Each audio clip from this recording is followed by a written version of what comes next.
fairly regularly, almost every 2 weeks. But one thing is very palpable during the campaign in the last 2 days that I could see. The mood of the people of Tripura is for a change. That is very, very clear. It is not so much of saying that for this policy I am supporting you, I am supporting the left front, I am supporting this combination of secular forces, but it is to restore the rule of law, restore peace and democracy in the state. That is the overwhelming sentiment of the people that is very, very palpable and visible. And that could be gauged by the fact that the reign of terror that was unleashed, the attacks on democratic norms and practices that took place in the last 5 years, coupled with very, very deep misrule and corruption. These were the dominant issues that people were coming voluntarily and informing me, saying that you please end this rule and help us to live a normal life without harassment and repression. So that was the first sentiment that I would like to express to all of you, that the people of Tripura want relief. They want relief from this sort of an oppressive rule. And they want normal governance and solution to their problems. What last 5 years have done in terms of people's problems, that Comrade Jiten will explain to you in much greater authenticity and degree of knowledge. But another factor which I would like to draw your attention is that looking at this mood of the people, there seems to be a very desperate urge to overcome the people's dissatisfaction against this BJP misrule by big use of money and muscle power. Already reports have come in that directly from the central government and misusing central government agencies, money power has already begun to be distributed. And this way they are distorting democracy and a level playing field. Secondly, there are also threats and intimidations that have begun. For 3 days before the polling, the general apprehension is that there could be very serious law and order problems created by the BJP. And this is possible, this can be possible, only if there is a tacit support or a permission given unofficially by the administration. This has to be stopped. We have appealed to the Election Commission at Delhi, the Central Election Commission. Our delegation will go and meet the Chief Electoral Commission in Delhi today and urge upon him that according to the Constitution of India, the Election Commission is the only authority that has the powers and the mandate to ensure a free and fair election. And they should make sure that such gross misuse of administrative positions by the BJP, central and the state governments, that should be immediately stopped.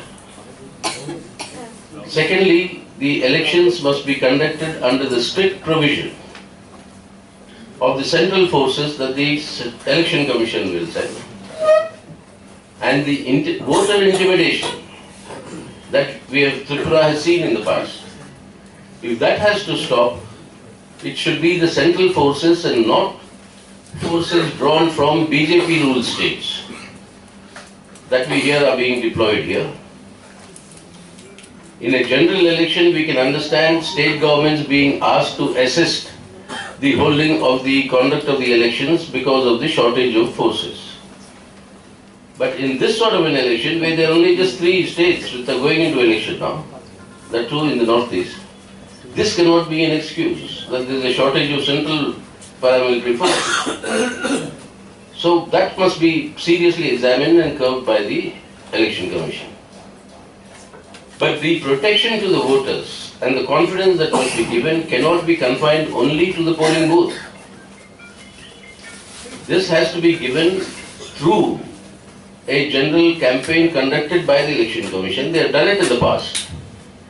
They have done it in the past with their parades by the Central Armed Forces. They take out marches in local areas in order to instill the confidence among the people that they can fearlessly come to vote. Such practices must be implemented in the coming 3-4 days before the polling takes place. So as far as our appeal to all the secular democratic forces in Tripura, the primacy now is not a question of who will win, who will lose. Only one victory is what is required for people of Tripura, and that is restoration of democracy and the rule of law. And for that we have appealed to all secular democratic forces to unite.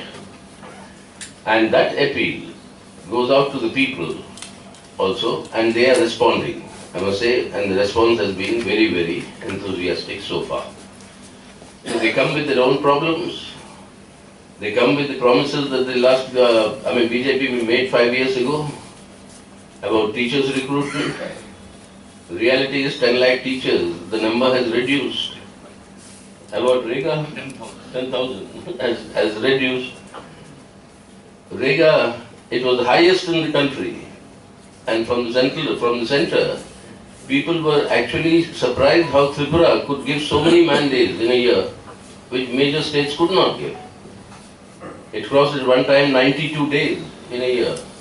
Now it has come down to 8 days. 8. You have the various other promises that are done, the Forest Rights Act. Tripura had the highest number of pattas being given to tribals for ownership of the forest land in the country. That has virtually been destroyed. We were because we traditionally have our left government, CPM-led government in Kerala. We were very surprised that for 1 year Tripura surpassed Kerala in being the most literate state in the country. Today it has gone back and fallen back into being one of the more illiterate states in the country. These 5 years have seen also this total, not merely misrule, but actually a drastic fall in people's livelihood conditions and levels. So for all these factors, we are appealing to the people of Tripura, to all political parties who believe in democracy and the rule of law and the Constitution of India, to ensure the defeat of the BJP and restore the path of democracy and prosperity for the people of Tripura. That has been the central appeal. I'll have more campaigns to undertake today, more public meetings to attend, and I'm sure that this, what I have conveyed to you, will be strengthened further when I interact with more people. I'd like to just supplement